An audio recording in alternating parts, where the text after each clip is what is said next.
Good morning, नमस्कार दोस्तों। आज हम अपनी यूट्यूब ऑनलाइन क्लास में एक बार फिर आपका हार्दिक अभिनंदन है।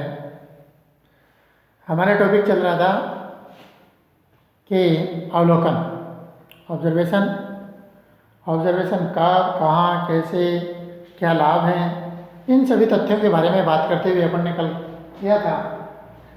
अब हम बात करेंगे सामूहिक गतिविधियों पर आंकलन। जो एक टॉपिक बीच में रह गया था उसके बारे में हम चर्चा करते हैं। देखिए, सामूहिक रूप से जब हम किसी कार्य को करते हैं उनमें हमें ऑब्जर्वेशन, अवलोकन करने का अवसर प्राप्त होता है। वे सामूहिक होते हैं, जैसे कार्यशालाएं होती हैं, कार्यशाला, वर्कशॉप। जब हम किसी भी काम को करते हैं किसी भी क्षेत्र में, तो उस समय हमें उसका ऑब्जर्वेशन करते रहना चाहिए। जैसे हमारे पाठ्य योजनाएं हैं, दैनिक पाठ्य योजनाएं हैं, दैनिक पाठ योजनाएं, खंड शिक्षण, खंड शिक्षण के साथ साथ हम सूक्ष्म शिक्षण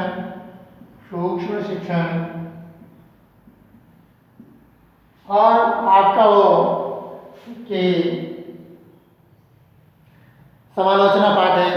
इन सभी की जब हम कार्य वर्कशॉप करते, प्रैक्टिस करते हैं, उस समय हमें ऑब्जर्वेशन हेतु लगाया जाता है। और वो ऑब्जर्वेशन हमारे व्यावसायिक गतिविधियों में बात करेंगे कि जो विद्यार्थी जो जिस क्षेत्र का विद्यार्थी है वह उसी क्षेत्र के व्यवसाय के रूप में कार्य करता है और उस व्यवसाय के बारे में हम बारीकी से जान सकते हैं। तो जानने के लिए हमें उसका ऑब्जर्वेशन या उसकी वर्कशॉप में एक बार 2 बार जाना चाहिए।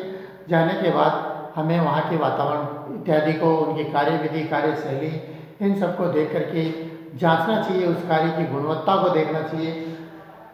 इसके साथ ही हम बात करेंगे शैक्षिक भ्रमण यात्राएं। जैसे अपनी शैक्षिक भ्रमण यात्रा अभी भिलानी की हुई थी पिछले दिनों में, और उसके पहले जयपुर हुई थी, उदयपुर, माउंट आबू, आपका आगरा वगैरह। इन सभी जगह हमारी शैक्षिक भिन्न भिन्न वर्षों में भिन्न भिन्न जगह होती आई है। तो उन शैक्षिक यात्राओं के दौरान समूह द्वारा किया गया कार्य है। जैसे हमने भ्रमण किया पहले पिलानी, जयपुर, उदयपुर, सिरोही, आगरा इत्यादि, जयपुर, अजमेर वगैरह, इन सब का भ्रमण करते दौरान जिस समय छात्रों की समूह के रूप में, सभी छात्र एक समूह के रूप में रहते हैं, तो छात्र किस प्रकार का कार्य करता है, उसके व्यवहार में, उसके सहयोग में, उसके दिशा निर्देशन में जिस प्रकार की गतिविधियां हमें नजर होती हैं, उनका हमें समूह के रूप में अवलोकन करना चाहिए। अवलोकन करने के बाद उसकी कमियों को दूर करने का प्रयास करना चाहिए। इसके साथ ही सहकार्य की जैसे होती हैं।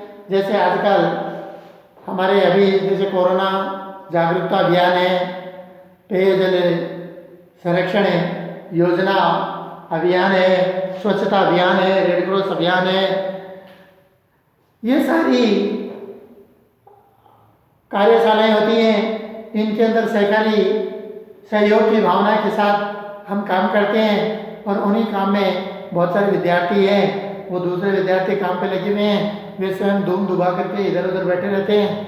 तो ये बैठे रहना, वहाँ उनकी सहकारिता में सहयोग की भावनाओं को नज़रअंदाज किया जाता है और उन्हें देखा जाता है कि अमुक छात्र किस प्रकार का सहयोग करता है।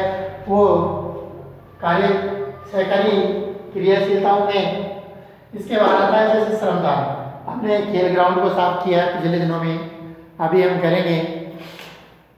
धर्म गौशाला की सफाई की अपने शाकंभरी कुंड में, उधर कुंड पर मंदिर, और इन सब की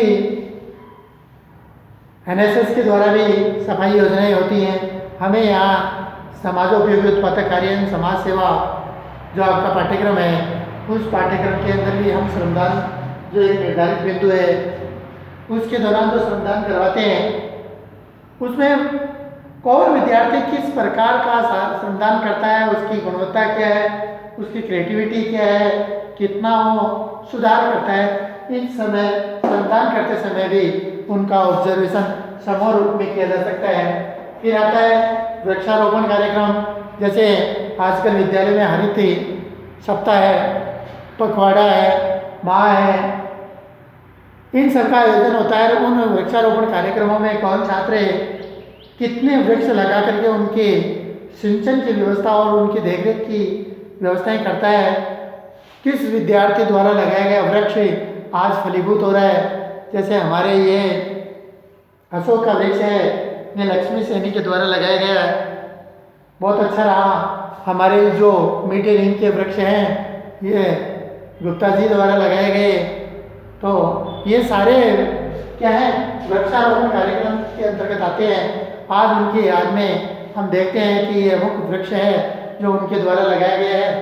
इसके लिए रेड क्रॉस, लाल फीताशाही, बहुत सारे कार्यक्रम होते हैं, उनके अंतर्गत रेड क्रॉस की एक प्रदर्शनी हमारे विद्यालय में हम चार्ट, चित्र, मॉडल, इन सब की क्रिएटिविटी, सृजनात्मकता का जब विकास करना होता है, समूह रूप से उनको एक साथ प्रदर्शित किया जाता है। किस विद्यार्थी द्वारा कौन सा चित्र अति सुंदर बना है, उसमें कौन कौन सी कलाकृति हैं, तो ये प्रदर्शनी में रखने योग्य होती हैं। और प्रदर्शनी में रखने के बाद उनमें प्रथम, द्वितीय, तृतीय का चयन किया जाता है। आज का कोरोना महामारी की रोकथाम के लिए भी हमें एक प्रदर्शनी का आयोजन करना चाहिए कि इसके द्वारा बचाव किए गए कार्यों को आप किस प्रकार एक जागरूकता पैदा करेंगे अपने संदेश, चार्ट, चित्र, मॉडल के माध्यम से। तो उनका है नियमितीकरण। हम देखते हैं रोज ही किसी न किसी कार्य को, जैसे विद्यालय में आना, बहुत सारे विद्यार्थी होते हैं नियमित रूप से विलंब से आते हैं, घंटी बजती है तब तक बाहर रहते हैं, घंटी बजने के बाद उपरांत महाविद्यालय में प्रवेशित होते हैं। तो वो सारे क्या है, नियमितीकरण। इसके बाद उत्सव एवं दिवसों के आयोजन के समय, जैसे अपने मान लो 26 जनवरी है, 15 अगस्त है, 2 अक्टूबर है, गांधी जयंती है, विवेकानंद जयंती है, बसंत पंचमी है, इन सभी उत्सवों में कौन विद्यार्थी कितना भाग लेता है, किस विद्यार्थी के अंदर कौन कौन सी रुचियाँ होती है, इन सभी रुचियों को ध्यान में रखते हुए हम इस सामूहिक गतिविधि के रूप में आंदोलन करते हैं। तो मैं आशा करता हूँ कि आप भी जो विद्यालय में एक अध्यापक के रूप में चयनित होकर के जाएं, तो इन सभी गतिविधियों के बारे में अपना सामूहिक रूप से एक आकलन प्राप्त करें और उससे बच्चों को अपने ज्ञान से लाभान्वित करें। धन्यवाद। जय हिंद।